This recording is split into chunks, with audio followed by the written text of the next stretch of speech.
Mana data turagushimiye mu izina ry'umwami wacu Yezu Kristo, tugushimiye ko yatwiguranye tukaronka kubaho by'iteka ryose. Amen. Tugushimiye ko yahindutse icyaha ku bwacu, ariko icyarimwe akaba n'ikivume, kandi atarigeze akora icyaha, natwe kubwe tugahinduka intungane, twegukanye ubutungane bwe, kuko nibwo washakaga. Amen. Data, umuririmbyi yuzuye umwuka rero avuze ngo nari umugome, ngo nuko impa Yesu, ngo ambambirwe ku musaraba, ngo mubo yacunguje amaraso ye, ngo nzi ko nanjye ndimo. Amen. Ngo nzajya ndirimba urwo rukundo ndukwize mu isi yose. Tugushimiye ko watanze uburyo kugira ngo tuboneke mu kiganiro ijuru ntirikorerwa, turirimbe kandi twamamaze urwo rukundo, turukwize mu Rwanda hose, ariko runagere ku isi yose. Abatuye isi bamenye ko Imana yakunze muntu birenze uko byavugwa, igatanga Kristo akaba icyungo kitwunga n'Imana. Amen. Tukagirwa abera n'abaziranenge mu gihe kingana n'iteka ryose, tubikesha amaraso ye yamennye. Tugushimiye rero imbaga nyamwinshi dukurikiranye mu kiganiro ijuru ntirikorerwa, kugira ngo batege amatwi batuje kandi bitonze cyane, kugira ngo biyumvire inkuru nziza y'uburyo Imana igira abantu intungane, ibikorwa byabo bitabigizemo uruhare, kuko Imana yavuze ko nta muntu ushobora kuyegera azanywe n'imbaraga cyangwa se n'ibikorwa bye, kuko ngo bigenze gutyo umuntu yakirarira. Turabigushimiye rero kandi turabiguhimbarije mu izina rya Yesu Kristo. Amen. Amen. Amen. Muvandimwe, Yego. dusuhuje inshuti zacu zose aho ziherereye hirya no hino mu gihugu cyacu cy'u Rwanda. Yego. Aho muri mwese turabasuhuje nyine mu izina rya Yesu Kristo. Abakunzi b'ikiganiro ijuru ntirikorerwa, mube hafi, mubwirane, mushyireho urushinge, mubwirane ko ikiganiro ijuru ntirikorerwa nyine amasaha yacyo yageze, kugira ngo muze no kwiyegereza ibyanditswe byera, mufate Bibiliya zanyu tuze kugendana, kugira ngo dusangire ijambo ry'Imana. Amen. Ariko nanone ntabwo twabura gusuhuza bene data aho baherereye hose badukurikiye mu kiganiro ijuru ntirikorerwa. Bavandimwe, turabasuhuje mu izina ry'umwami wacu Yesu Kristo. Tuba tuniringiye ko muba muri kudusabira kugira ngo ikiganiro ijuru ntirikorerwa gitambuke mu mbaraga z'umwuka wera. Amen. Abantu bose rero bagizwe intungane batabikesha imikorere yabo, ahubwo babikesha urupfu, guhambwa no kuzuka bya Yesu Kristo. Nk'uko mu Banyaroma 4:24 havuga ngo Kristo Yezu watangiwe ubunyacyaha bwacu. Amen. Wa 25 kavuga ngo yazuriwe kugira ngo tugirwe intungane mu maso y'Imana. Haleluya. Ubwo icyo nicyo tuje kwamamaza, tuje kubwira abantu ko Kristo Yesu yazutse. Ariko igikomeye kirimo, kuko n'abantu imbaga nyamwinshi y'abantu, amadini hirya no hino arabivuga, Yego. ariko tuje kubabwira ibanga cyangwa se umusaruro uri mu kuzuka kwa Kristo, kugira ngo abe ari byo wizera, kuko nibyo bigukiza, nibyo bigukuraho urubanza. Amen. Ubwo rero mwese bavandimwe, mukomeze kuba hamwe natwe, dusangire ijambo ry'Imana, kugira ngo n'ubundi Imana ari ihabwa icyubahiro yonyine, kuko niyo nyine n'ubundi yakijije umuntu, nta ruhare rw'umuntu rujemo. Amen. Ntabwo ndi njyenyine rero muri studio, nk'uko musanzwe mubizi munanyumva, ndi Mutagatifu Nzayino Frederic, ariko ndi kumwe nanone na mwene data, nawe agiye kubasuhuza kugira ngo dukomeze ikiganiro twamaze kumenyana, amaze nyine izina ry'Imana Data ryo rihabwa icyubahiro. Karibu muvandimwe.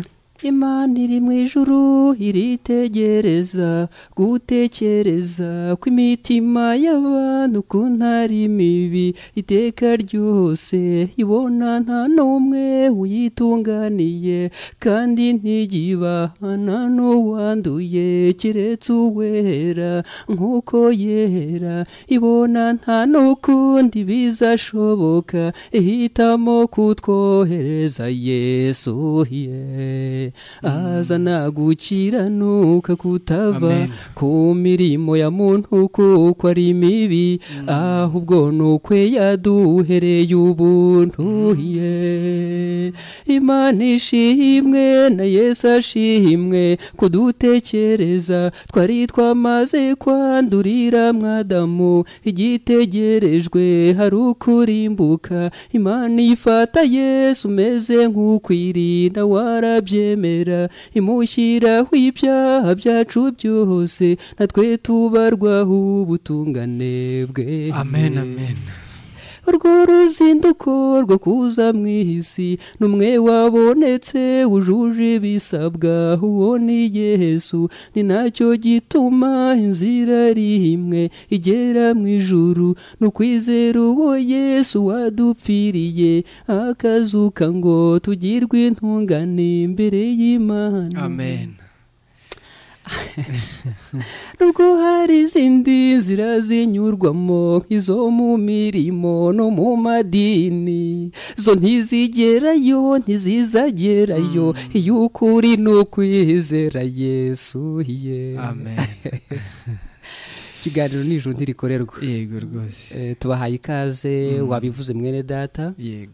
Nanjye suhuje abo haye ikaze bose aho baherereye muri iki gihugu cyacu cy'u Rwanda ndetse no hanze yacyo abari kudukurikirana none aha ndetse n'abazadukurikirana mu kindi gihe kindi kizaza.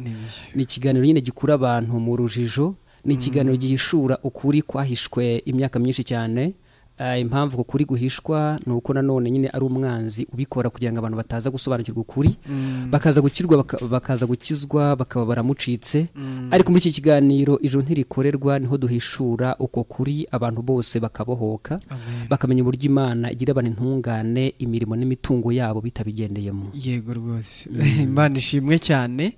Ubwo nyine abadukurikiye mu kiganiro ijoro ntirikorerwa muvandimwe bagiye kumva icyo kintu gikomeye cy'uburyo Imana igira abantu intungane. Yego. Ubwo turamenyesha abadukurikiye mu kiganiro ijuru ntirikorerwa udukurikiye wese aho ari niba yumva atari intungane ibintu yumvise ntabwo ari ubutumwa bwiza. Nibyo. Ahubwo ni ikindi kintu kijya gusa nabwo ariko ntabwo ari bwo.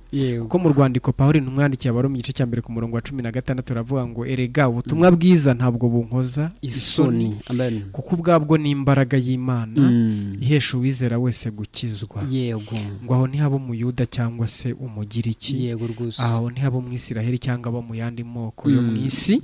Ngo ahubwo muri bwo nimo ubutungane buva ku Mana buhishurirwa cyangwa niho gukiranuka kuva ku Mana guhishurirwa. Uwo niwo mumaro w'ubutumwa bwiza nuko ukwambura ibicocero gutungana kwawe ukakwambika gutungana kw'Imana kuva ku Mana. Amen. None rero muvandimwe abadukurikiye baba bafite amatsiko atari makeya kandi twabahaye isezerano ry'uko tugiye kubabwira uburyo Imana igira abantu intungane ariko ibikorwa byabo bitabigizemo uruhare. Ariko nanone hakaba hari uburyo abantu kuva na kera na kare. Yego rwose. Abantu bashakaga kwigira intungane. Hari uburyo twasanze bukoreshwa na n'uyu munsi abantu bagikoresha bwo kwigira intungane biciye mu mikorere yabo biciye mu ngeso zabo. None muvandimwe nta kibyanditswe byaba bivuga nyine ku gutungana k'umuntu ariko nyine bikanagaragaza gutungana kuva ku Mana. Amen. Urakoze cyane. Ubundi mbere yo kumenya ukuri twabanje nyine kumenya ikinyoma. Nicyo umuntu anavukiramo. Ni nacyo umuntu avukiramo. Yego. Ubwo mbere yo kumva ijambo ry'Imana ngo twumvishije rya shitani. Ari nayo mpamvu nyine wigeze kuvuga ko ubutumwa bwiza ariyo mbaraga ihesha uwizera wese gukizwa. Ngo muri ubwo butumwa bwiza ni namo harimo guhishuka. Yego. Kukuntu umuntu abasha kuba intungane nk'Imana cyangwa akagira gutungana kw'Imana rwose. Abo twasanze batwigishije rero ibyitwa ijambo ry'Imana batugiriye nabi cyane ariko nabo baduhaye ibyo bari bafite. Ntitwabarenganya nabo niwo mwijima bari barimo kuko banatwigishije ngo igice buri gice ntikibaho, ni ikintu nyine kituzuye. ijambo ry'Imana ryo riba ryuzuye. Umuntu niba warize igice, ibyo bintu nyine ntabwo ari iby'Imana, ni iby'abantu. Yego rwose. Reka rero turebe amagambo Yesu yabwiye abantu bose. Yego. Muri Matayo igice cya 5 n'umurongo wa 20. Yego. Turasanga amagambo nyine Yesu yabwiye abantu ari kubaburira cyangwa se ari kubagira inama, ababwira kujya mu ijuru igipimo bagomba kuba bariho, batakigezaho nanone ntibaryinjiremo. Muri Matayo igice ni cya 5 umurongo wa 20. Kandi ndababwira yuko gukiranuka kwanyu kuri kwa kundi umuntu avukana. Gukiranuka kwanyu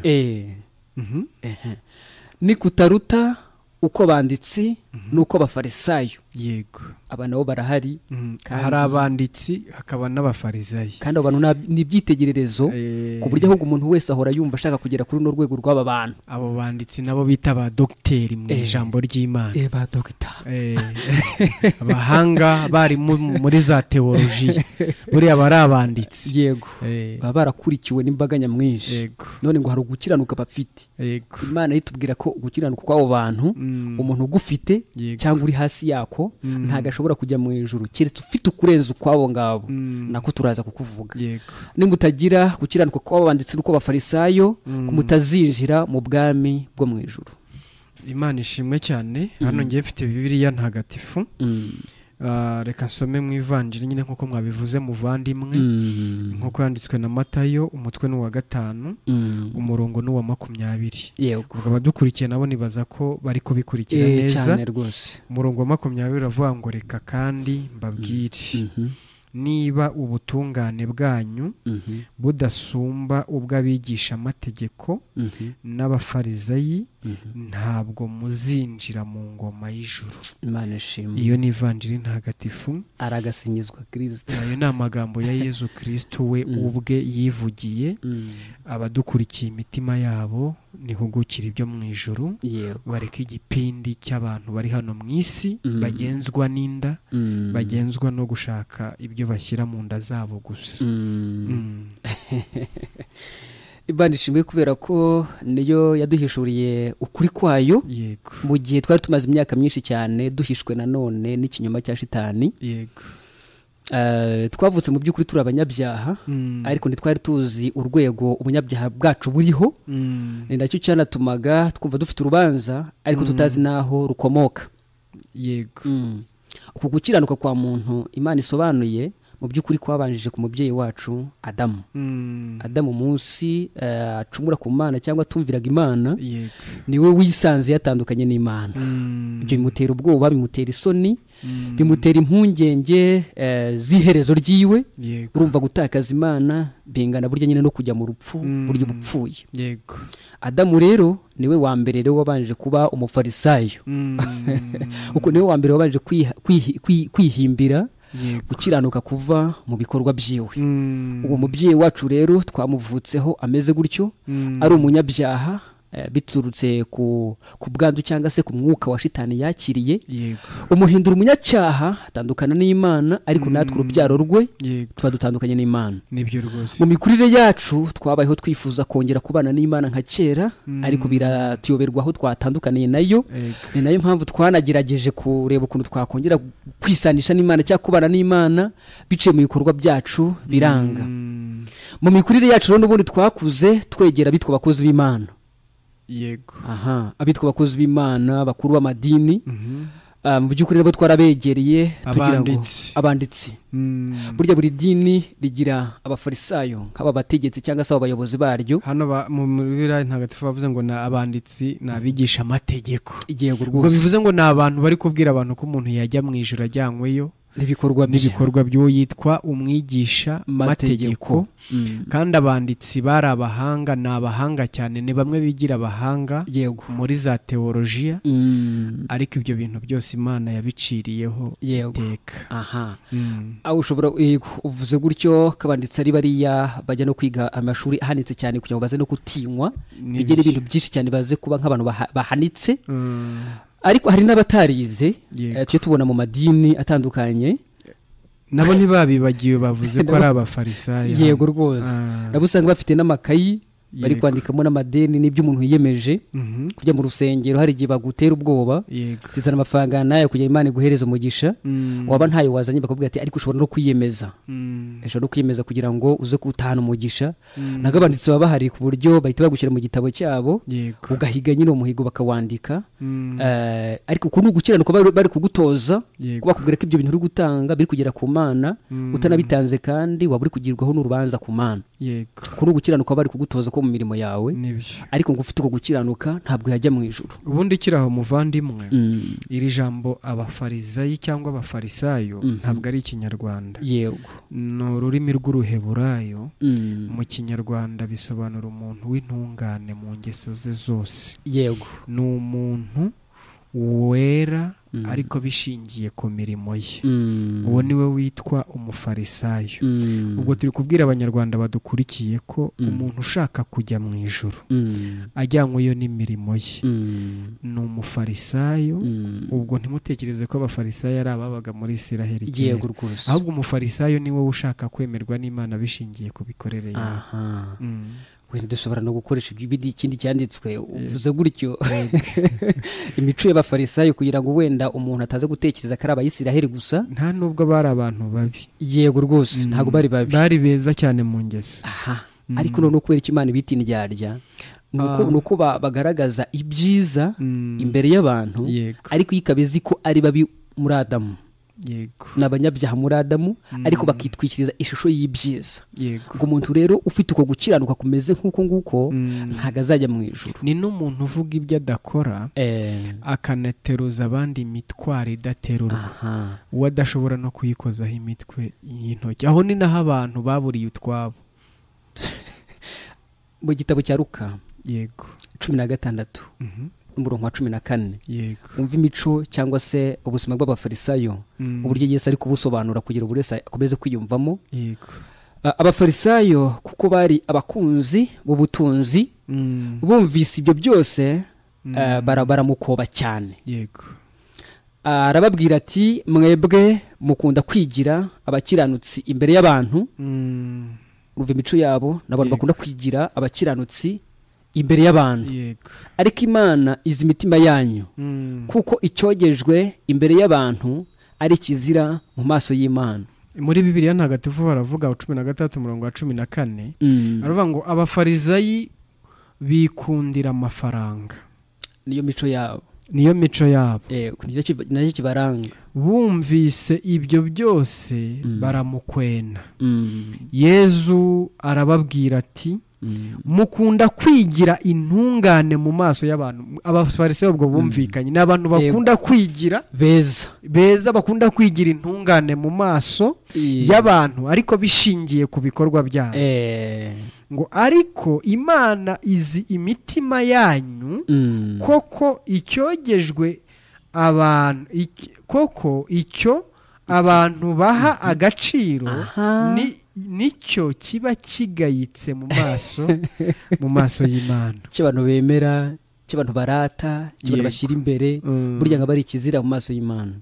Urumva muvandimwe, ngo abafarisayo bakunda kwigira beza imbere y'abantu, ngo nyamara Imana irondora imitima izi ko ari babi, kuko icyogejwe imbere y'abantu ku Mana ari ikizira, ku Mana kirazira.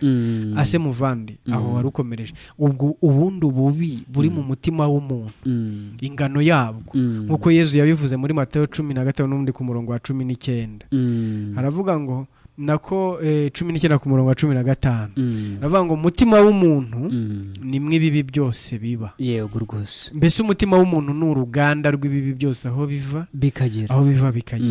Ubundi ingano y'ubwo bubi muvandimwe ni iyihe mu by'ukuri?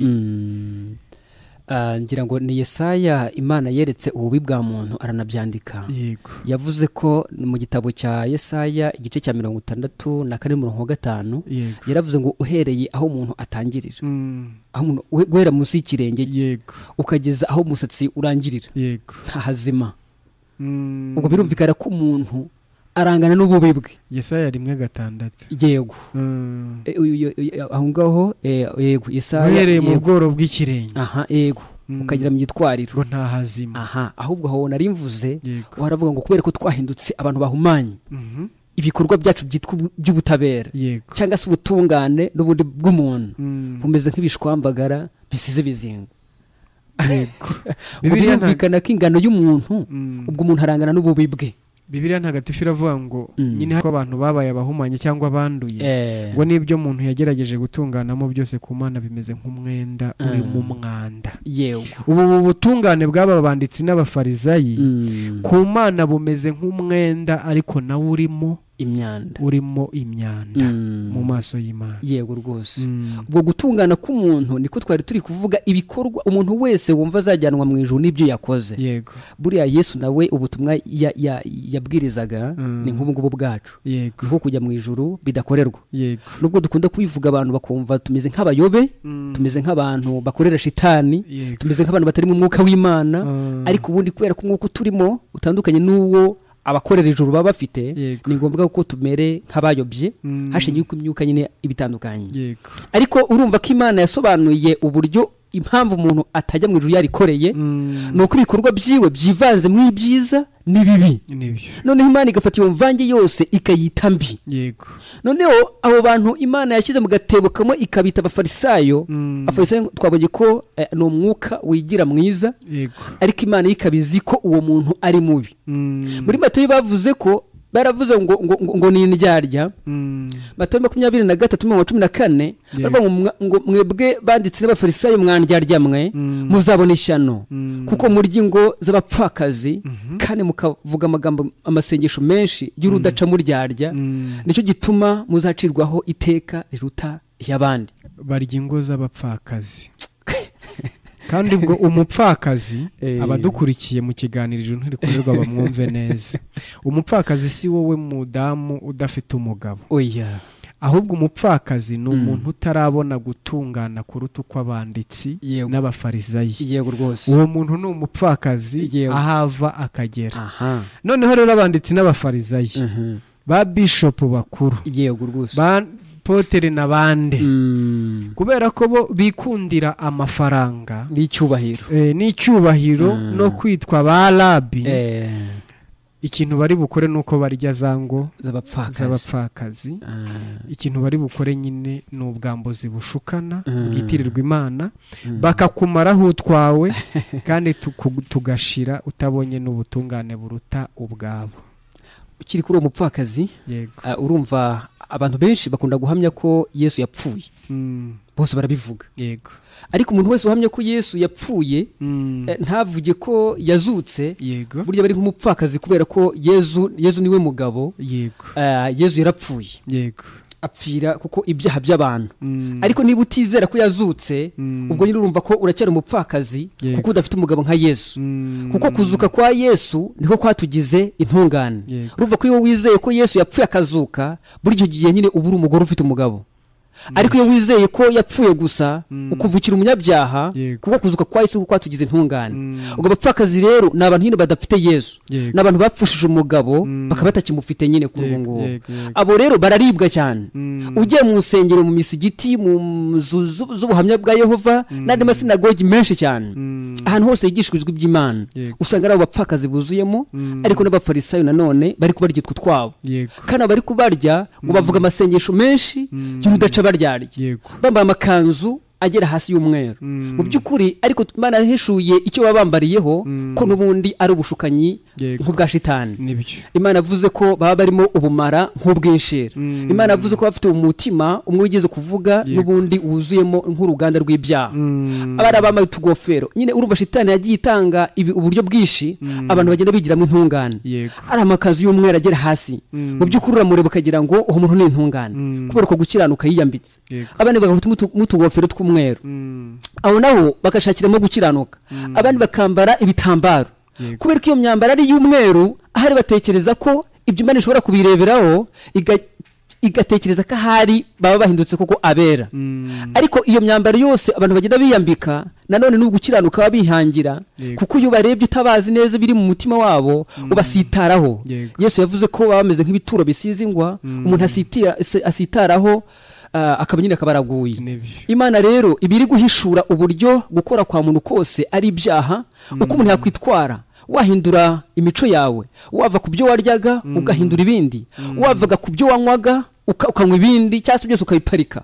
Wahindura ingendo n'indebo n'imvugo, ibyo byose n'ubundi ni umwuka w'ubufarisayo wo kwigira mwiza imbere y'abantu, ariko Imana yibizi biri mu mutima wawe. Niyo mpamvu uko wari kwigenza kose n'ubuhamya bwawe bw'ibyo waretse, iyo bakubaje se uri intungane, n'ubundi uhamya ko utari intungane, ngo umwuka w'ubufarisayo. Nibyo muvandimwe, umwuka w'ubufarisayo nibaza ko abadukurikiye mu kiganiro ijuru ntirikorerwa bawumvise. Yego. Ni umwuka uhabanye n'umwuka w'Imana, kuko umwuka w'ubufarisayo nyine uravuga ngo kora ibi cyangwa biriya kugira ngo Imana ikwemere, naho umwuka w'Imana wo ntabwo uvuga gutyo. Yego rwose. Ahubwo uravuga ngo byarakozwe, warakorewe, ahubwo byizere kugira ngo wemerwe n'Imana. Uwashitana gusaba gukora, yego, uw'Imana ukakubuza gukora, akakubwira ko byakozwe. Amen. Urumva rero uwo mwuka ubwira abantu gukora ni umwuka ubashyira mu burushyi. Yego. Ariko ni nawo umwuka utuma abantu babeshya abandi, babambura utwabo. Yego. Mu by'ukuri bikaba ari ibintu biteye agahinda cyane, bikaba ari ibintu bituma abantu basuzugura Imana cyane. Yego. Ibyo bintu bakaba baranabyubakiye icyo bita insengero, ariko Imana n'ubundi yavuze ko idashobora kuba mu nsengero zubatswe n'amaboko y'abantu, nk'uko mu Byakozwe nka 17 ku murongo wa 24 havuga. Aravuga ngo Imana kuko ariyo mwami w'ijuru n'isi, ntabwo iba mu nsengero zubatswe n'amaboko y'abantu. Ariko wa 25 kuvuga ngo ntikorerwa n'amaboko y'abantu nk'ugira icyo akennye. Ubwo impamvu Imana itaba mu ijuru, itaba muri izo nsengero, nuko izo nsengero n'ubundi zirimo abafarisayo, kandi abafarisayo bagusaba nyine gukora kugira ngo uzajye mu ijuru. Imana ikavuga ati sinkorerwa. Ubwo niyo mpamvu batabana muri izo nsengero. Na niyo mpamvu iyo Yesu yakizaga umuntu ku isabato, abafarisayo bagiranaga nawe ibibazo, bakamubwira ngo uza kumukiza ku minsi y'imibyizi, noneho kuki umukiza ku munsi w'isabato? Sabato narwo n'uruheburayo mu Kinyarwanda bivuga ikiruhuko. Yego. Yesu niwe sabato, ni nawe uruhura abarushye kandi banaremerewe. Gukiza umuntu ku isabato byari bifite icyo bivuze.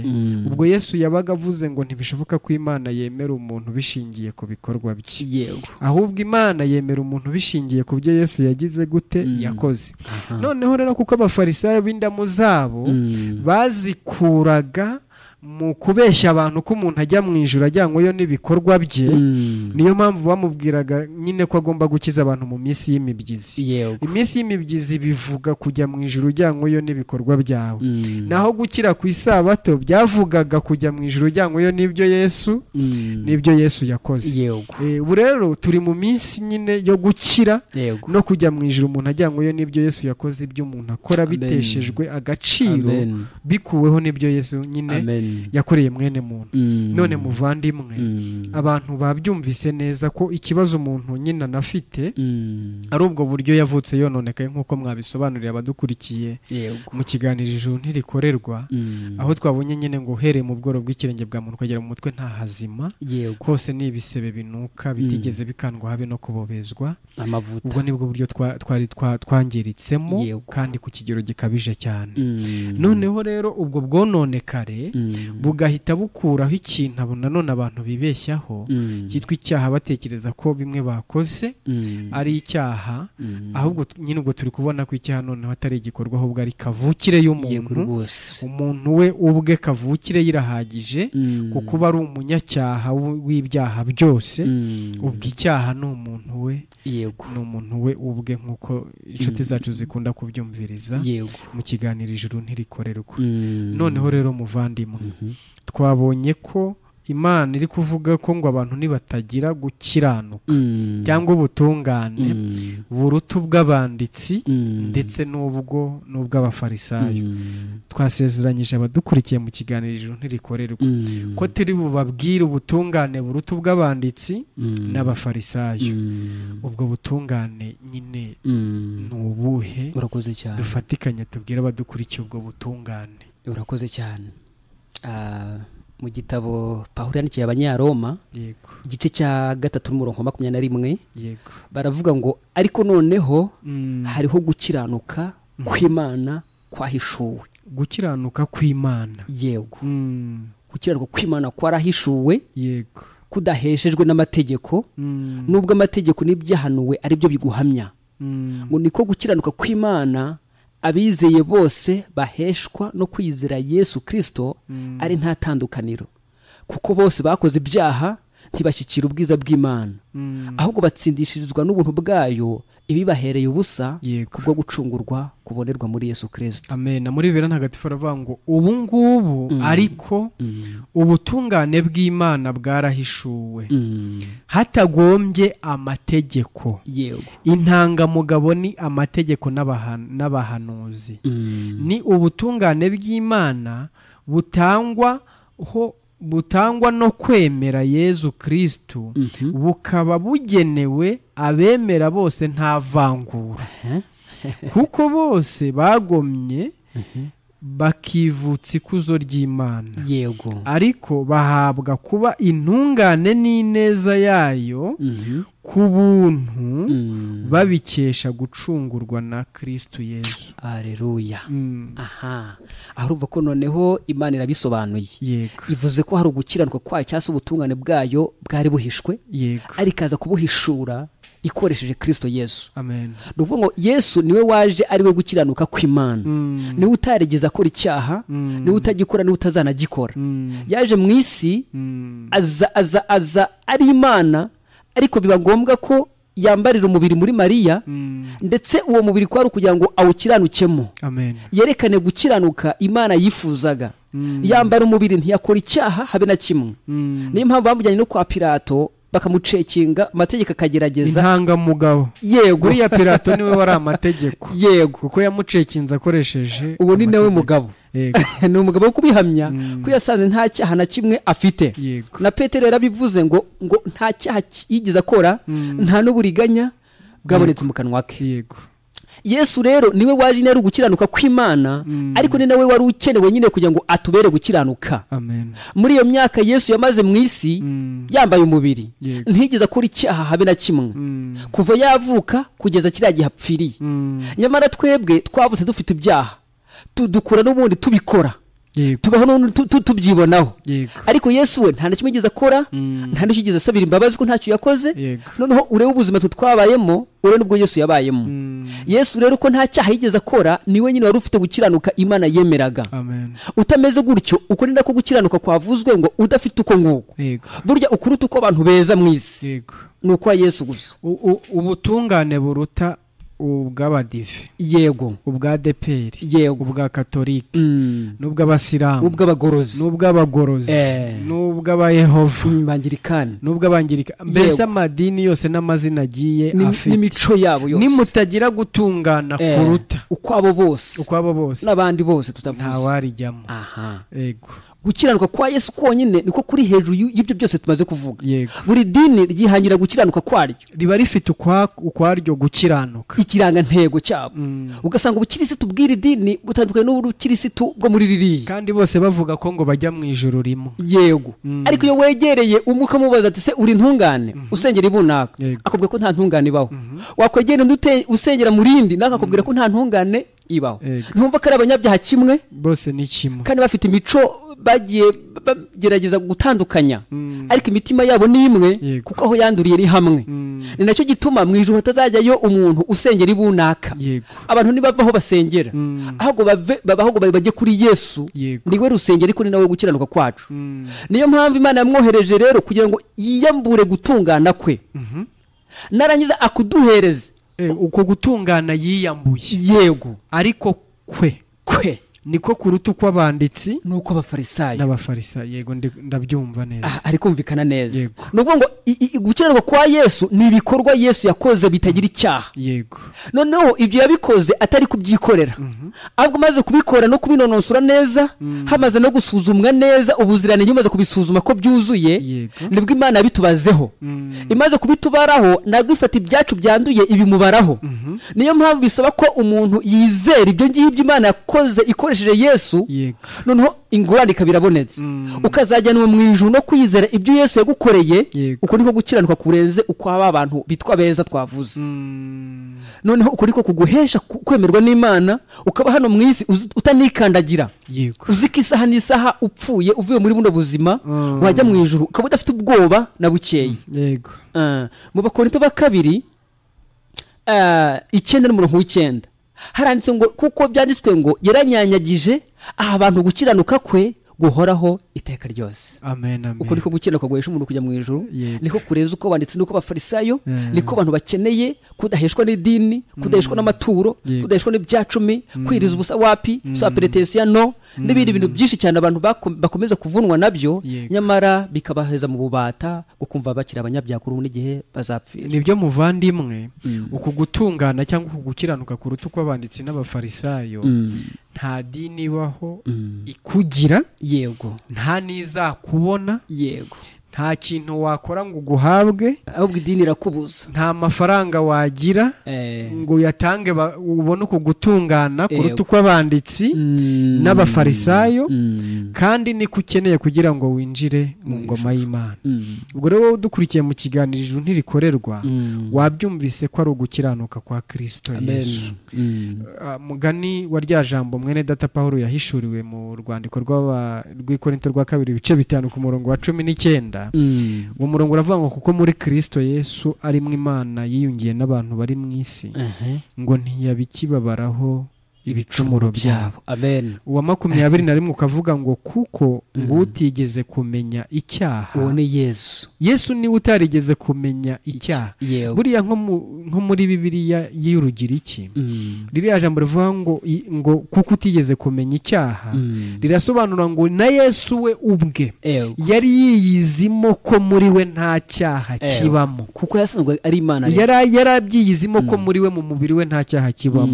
ngo kuko rero utigeze kumenya icyaha Imana yamuhinduye kuba icyaha ku bwacu kubera twe. Yesu yabaye icyaha ku bwawe wowe udukurikiye mu kiganiro ijuru ntirikorerwa. kwari kugira ngo nawe kubwe uhinduke intungane mu maso y'Imana. ubwo buryo ni ukugurana nawe. yiyambuye nyine ikanzu ye y'ubutungane nk'uko mwabisobanuye, asigara yambaye ubusa nk'ubunyacyaha bwacu, bumujyana mu mwanya twari kujyamo gucirwaho iteka, bumujyana mu gihano natwe dukurwaho igihano. ubwo rero abadukurikiye mushyire umutima mu nda, muhumure. ikintu wari waratinze kumenya ni amakuru, ariko nanone impamvu n'abo banditsi n'abo bafarisayo wiringiye barya ingo z'abapfakazi. ariko uyu munsi dore umubyeyi ni Yesu Kristo.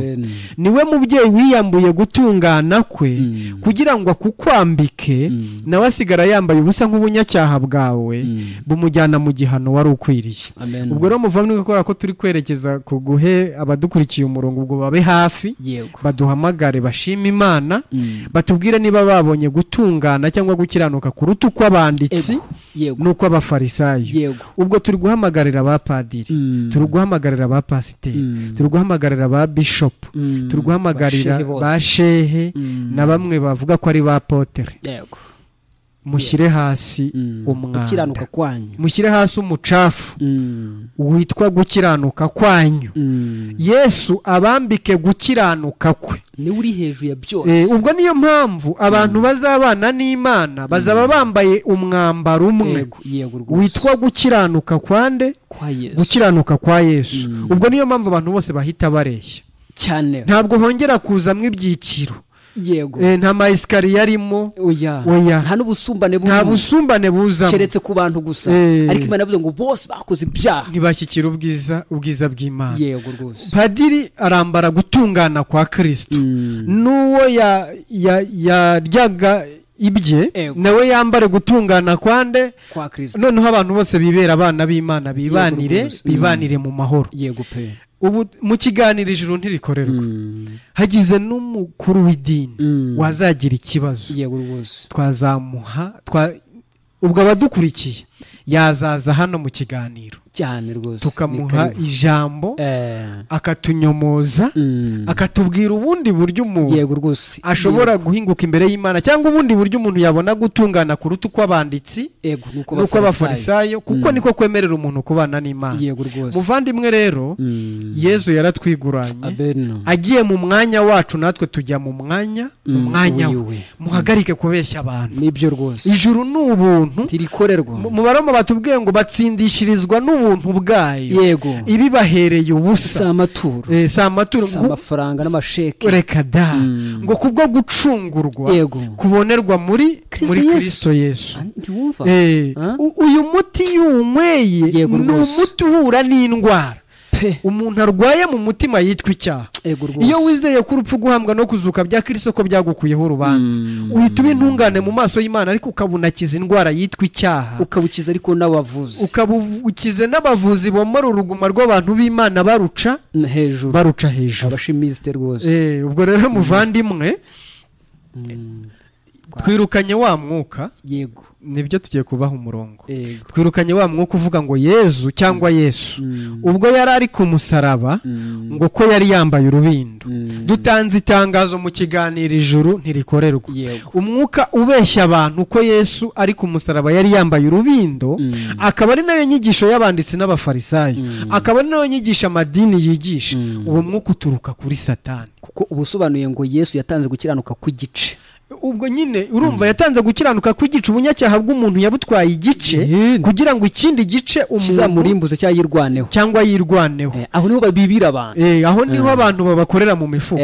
Yesu wacunguye abantu turufu rwose, ariko umusaraba yari yambaye ubusa nk'uko umuntu ava mu nda ya mama we ameze, nk'uko umuntu avuka nyine nta gukiranuka afite. Hari umunyabyaha 100%. Noneho ubu urumva umuntu ava mu nda ya mama we yambaye ubusa. Yego, ni nako Yesu ari ku musaraba yari ameze. Yego, isoni zari kudukora zo kujya mu muriro utazima zamukoreye ku musaraba. Yego rwose, aratwishyurira bigira gute? Amen. Birarangiye. Kandi ubwo abaratwambitse tuba turaberewe na none. Yego.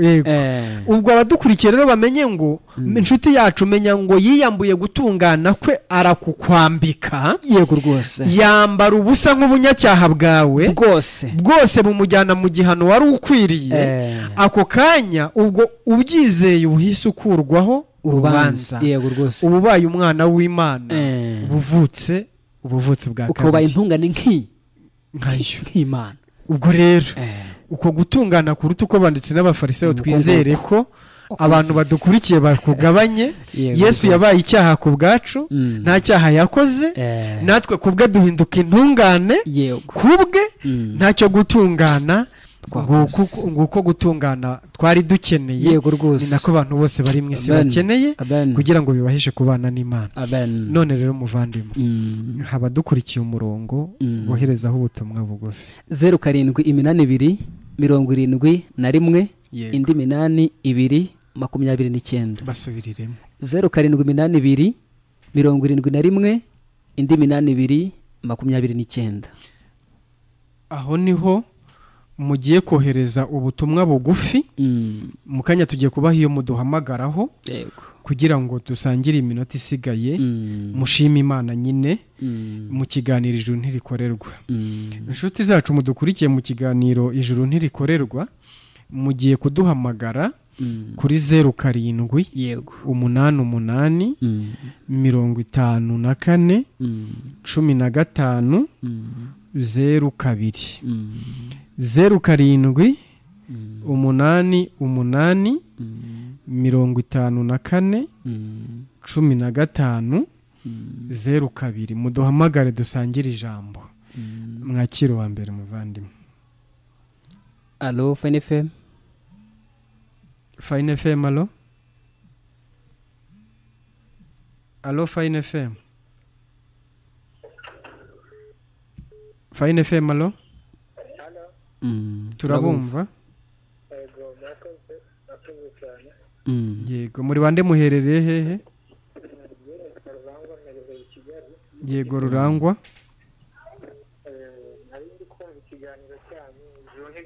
Yego, nicyo rwose.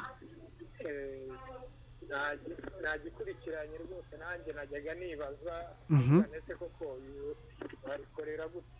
Yego. Ariko ndasobanukiwe kandi mujye mukomeza mutwigishe wa mugani batwumvisha aho turi kurikorera dutanga amaturo dutanga icya 10 ariko ijoro ntitwarigura rirahenze. Yego rwose rirahenze cyane. Kiguzi n'amaraso ya Yesu gusa. Ntabwo twarigura mujye mutujijura rwose. Harimo abantu benshi bajiji bazi ko nyine yakwemera akaburara ariko barimo arikorera. None se uku gutungana kuruta uko abanditsi n'abafarisayi nyine uku gutungana kuruta ugushingiye ku bikorwa by'umuntu waba wakubonye inshuti yacu? ntabwo wakubona, ntabwo wapfa kutubona. Twari turi kuvuga ngo ni ukwizera ko nyine Yesu yabaye icyaha ku bwawe kandi nta cyaha Yesu yigeze akora. Ntacyo ujya ukomeza gukurikirana ikiganiro gitambuka none saa 11 kuwa gatandatu kugera saa 12 n'ejo ku cyumweru saa 11 kugera saa 12. Yego rwose nzangikurikirana kuko iki kiganiro kije gikenewe. Hari abantu baba mu kigare bakagendera mu bwoba bakagendera mu bintu badasobanukiwe. Murakoze cyane. Murakoze namwe. Nakire nundi. Allo Fine FM. Allo turabumva. Allo turakumva Fine FM. Ndakumva. Kuvuga ibijoro ntabwo bikorerwa Yego. Ndakorerwa mwese wa mugore watanze. Akeso karimo intuze ko Imana yamukuriye kangahe urumva ridakorerwa. Uratwihaho urugero. Utwiheho urugero uri ntungane? Ndi Mukristo. Wowe uri ntungane? Ndasenga nyine ndasenga kandi gusenga turabyumva urasenga. Nari nkubaje ati uri ntungane? Uri ntungane nk'Imana? nanga n'icya 10. Nyine navuze uri ntungane nk'Imana. Umva nshuti yacu twihutisha kuko iminota yagiye umva tukubwire. Ujye ukomeza gukurikirana ikiganiro ijuru ntirikorerwa ariko icyo twakubwiraga mugane wa muririmbyi uvuga ngo ibyo twakora byose n'umwete wacu wose n'icya 10 cyawe. Nagahinda gasaze namarira dashira ntago byose byabasha kugukuraho urubanza ngo wemerwe n'Imana sibyo? Nyine uri gukorera abangabo ugihereza. Twavuze ko ari abarya ingo z'abapfakazi bakakwambura ibyawe sibyo? Noneho rero nshuti yacu komeza utega amatwi ikiganiro ijuru ntirikorerwa. Twavuze ko igihesha umuntu kujya mu ijuru ari ukwizera ko urupfu guhambwa no kuzuka bya Yesu Kristo ko byagukuyeho urubanza sibyo? Uzongera guhamagara neje ahubwo uzaduhamagare. Urakoze cyane turagushimiye. Neje uzahamagare rwose. Urakoze cyane. Allo Fine FM. Allo. Mwiriwe neza. Mugize neza cyane. Muri bande muherereye hehe? Perese mu Bugesera. Yego. Mugize neza cyane kuri ubu butumwa mutuhaye. Yego. Nukuri rwose Imana ibakomeze kugira ngo abantu turusheho gusobanukirwa ngo ijuru ntirikorerwa kuko ubwabyo n'isanganyamatsiko y'iki kiganiro irahagije kubikigisha. Yego. Yuko ijuru ridakorerwa. Ni impano y'Imana. N'udafite ifeza n'izahabu naze atware cyangwa abona agakiza ku. Yego. Rero iyo bijemo yuko abantu batubwira ko umuntu akwiriye gukora ni ukuri umuntu aramutse hari icyo yakora kugira ngo Imana imushime Kristo ntabwo yari kuza mu isi. Ubwo nibaza ko turi gushimana nawe Imana ko wabonye gutungana kuruta uko abanditsi n'abafarisayo kutari uko abantu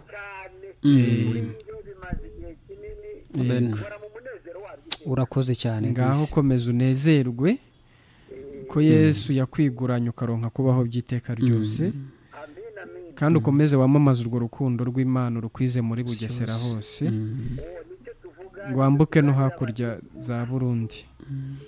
Murakoze cyane. Nakire nundi. Allo Fine FM. Amahoro cyane Damascene Gatsibo. Usuhuze Jacqueline. Ko yongeye kuduha kuri gufungurira ku meza yayo matagatifu. ubwo nyine nkomeje gushimira Imana ko uko gukiranuka kuruta uko abanditsi n'abafarisayo mufite. amen. Rega kandi nanjye nari umufarisayi. Nibyo rwose umuntu wese avukana uwo mwuka. Ariko ndashimira Imana nyine ko yagiriye neza.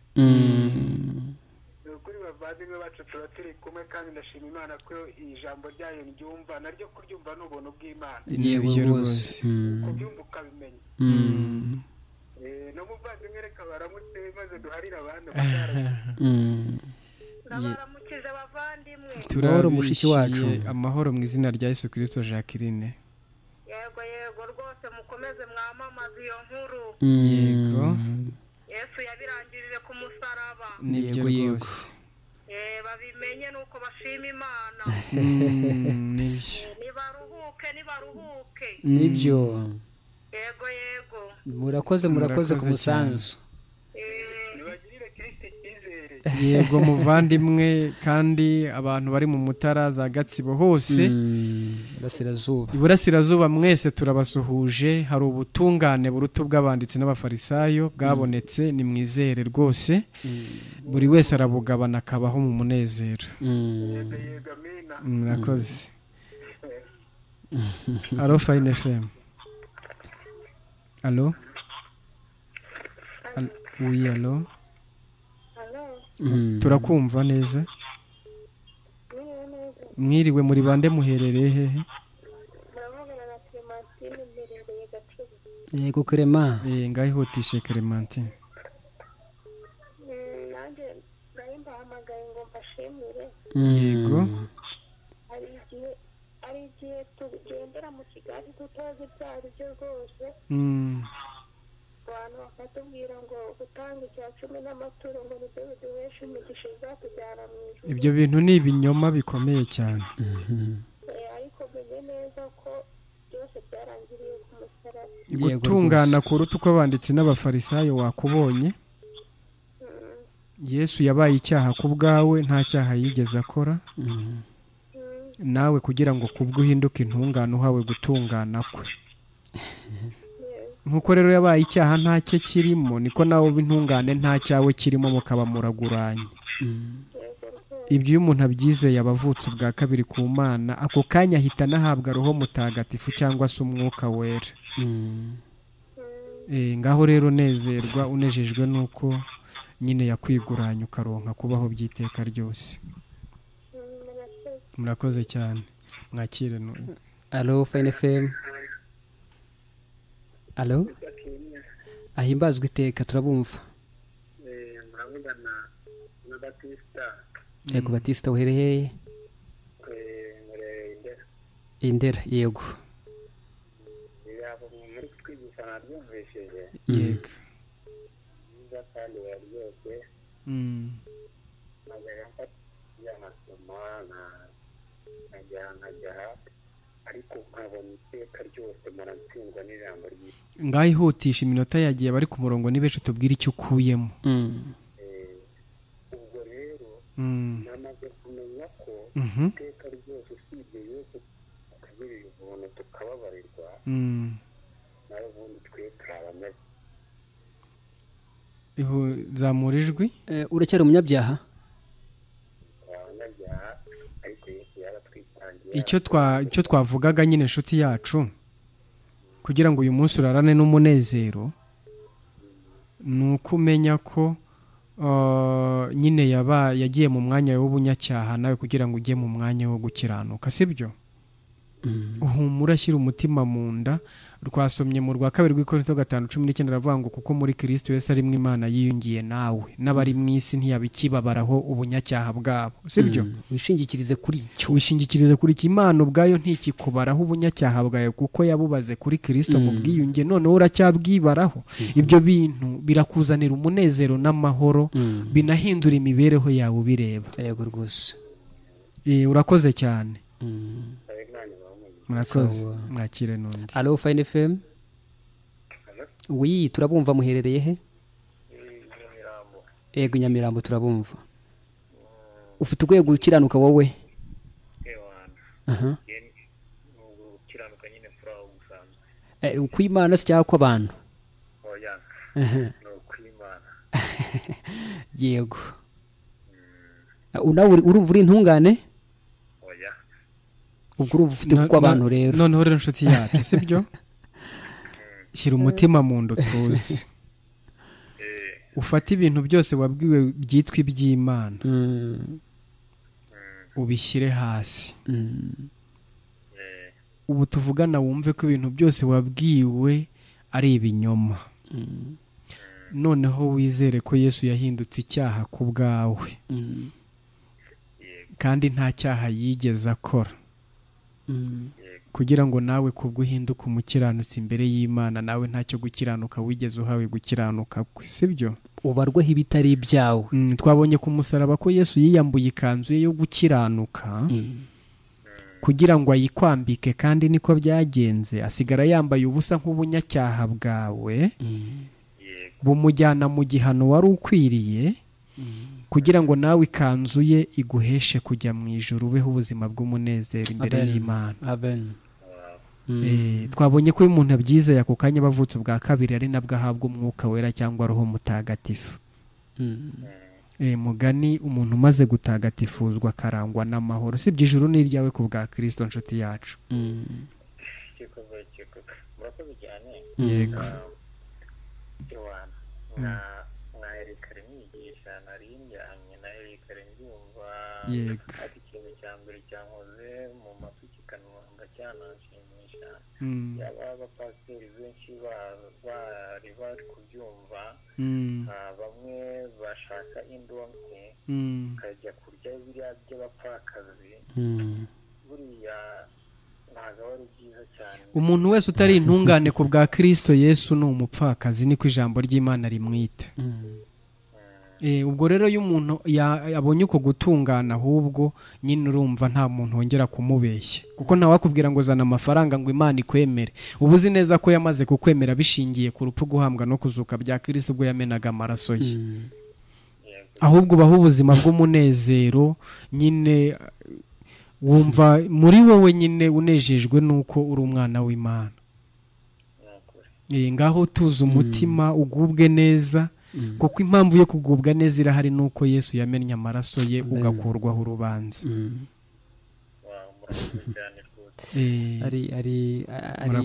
Ari bene data birubona handitse message ivuga ngo turabasuhuje cyane kandi tuguwe neza bene data nta mujura ukiturya ibyacu turi mu isabato y'igihe cyose tuguwe neza. Amen. Isabato bivuga kuzuka kwa Yesu tugakurwaho urubanza kuko ubonye nyine umenye ko yakuweho urubanza ahita agira umunezero akaruhuka rwose. Ni umunsi w'umunezero rero nuko Kristo yazutse tugakurwaho urubanza. Amen. Mwakire Allo Fine FM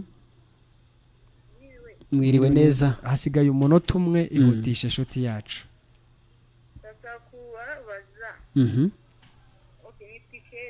Yego Sheja uherereye turakumva cyane. Allo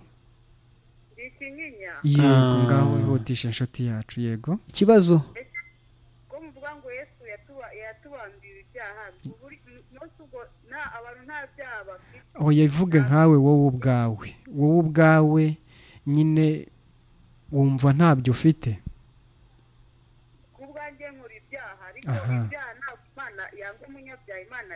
Twabonye rero twihutisha rero twabonye ko icyaha atari icyo wakoze ko ahubwo wowe ubwawe ari wowe icyaha rikavukira wowe ugikora. Noneho bimwe wakoze si icyaha n'imbuto zacyo ni ibirango byawe ni ibirango by'uwuriwe nyine ntukajye unirenganya. Noneho twabonye ko ubwo bubi bwawe bwose aho buva bukagera Yesu yabwishyizeho arabihanirwa arakwishyurira. Humura ujye ukomeza gutega amatwi ikiganiro ijuru ntirikorerwa n'ejo saa 11 uzashyireho urushinge na nyuma y'ikiganiro duhamagare rwose. Humura uraza kubyumva. Oya humura reka tuze kuvugana nyuma y'ikiganiro ku buryo burambuye uraza kubyumva. Yego shoti yacu kandi urakoze cyane kuduhamagara. Ndago byumva. Oya humura wowe tuza umutima kandi bizagenda neza. Ntiwumvishe se babisobanukiwe ntabwo ugeze kumva ntabwo wumvishe ubuhamya bwabisobanukiwe se nawe ejo ni wowe cyangwa n'umukanya nawe ni wowe. Allo Fine FM wanyuma amahoro koresha amasegonda make iminota yarangiye. Eliya Ngoma usubirize misigaro bacyaremwe gishya. ikipe nini cyane hari. Yego turimo n'umwenda. Mukomeze mugubwe neza, mubwire abantu ko intambara zashize kubera ko Yesu yishyuye umwenda w'icyaha. Muririmbyi yuzuye mwuka aravuga ngo iyo ataba amaraso ya Yesu gihonomu yari kuba yacu rwose. Iyo ataba gukiranuka kwa Yesu kuruta uko banditse n'abafarisayo gihonomu yari kuba yacu. Yesu yabaye ituro aba igitambo, niwe cya cumi n'amaturo, niwe byose. Umutambyi yakagombye kuyarya, ni nawe mutambyi uri kuyarya. Ubu icya cumi arya ni amashimwe y'abantu bizeye ko yabakuyeho urubanza bikoresheje amaraso ye. Icyo nicyo cya cumi kigera imbere y'Imana. Naho bya bindi bivuye mu byuya by'abantu ku Mana birazira. By'abantu bejeje, bivuye kuri bimwe abantu bejeje cyangwa imishahara yabo, ibyo bintu birazira. Abantu ntibabireke, bizere ibyo Yesu yakoze. Urakoze cyane. Barimo baranakumva cyane, barakumva bera b'Inyakariro.